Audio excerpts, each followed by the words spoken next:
Hey everyone, thanks for tuning in to another episode of the Best Dental Marketing Show. Great that you could join us. I'm Brad, the founder and chief buzz officer at Dentainment, and truth be told, we love marketing. Today I'm going to talk about going with the right domain name. A lot of the time, offices will go with a domain name that is not strategic and will hurt your search engine optimization right out of the gates. Perhaps you're using your name or not a .com or have a hyphen, or you don't have the right variation or whatever it's too long.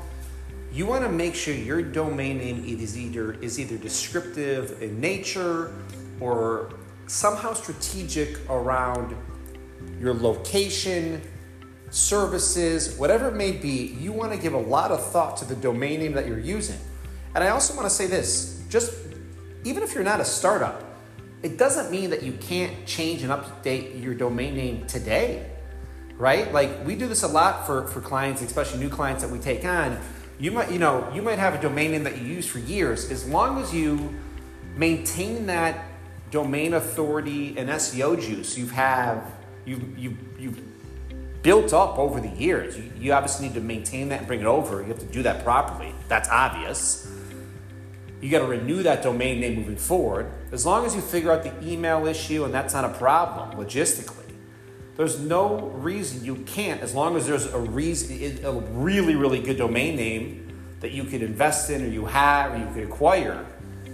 If there's an opportunity to get something that really makes sense from a brand standpoint, from an IP standpoint, that could really elevate your office and be a huge win from an SEO standpoint, from a GEO standpoint, generative engine optimization, I think it's a no-brainer.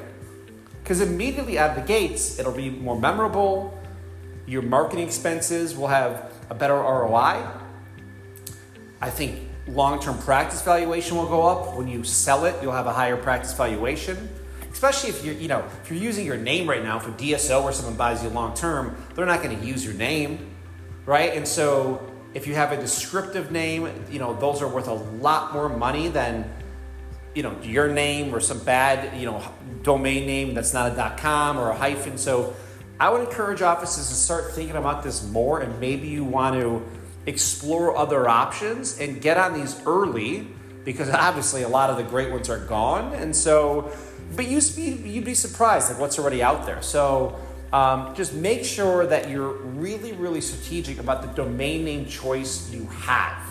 It's a big, big deal, right?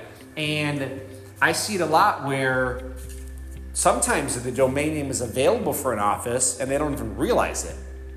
You searched maybe 5-6 years ago and someone had it, or they let it drop, or it wasn't available. And so it's a really big deal to have that right extension. Now you might have to add the state initials or abbreviation or something in there. I get that, because maybe another office name, someone has it in a different state. I get it. It's always not exact, but be super strategic so Google's not confused, so patients aren't confused. So your SERP, your directories all make sense, but having the right domain name for a practice is like top 3 on your marketing list for success. And I don't think there's enough thought given to that. And it's really, really important. So I wanted to just mention that on today's episode, because we've gone over this quite a few times recently on new patient calls and onboarding, and I think it's really, really key, and it just sets yourself up for success long term. So there you have it, folks. Thanks again for tuning into this episode of the Best Dental Marketing Show. If you follow my suggestion for having an incredible domain name, you'll without question be a Wizard of Buzz.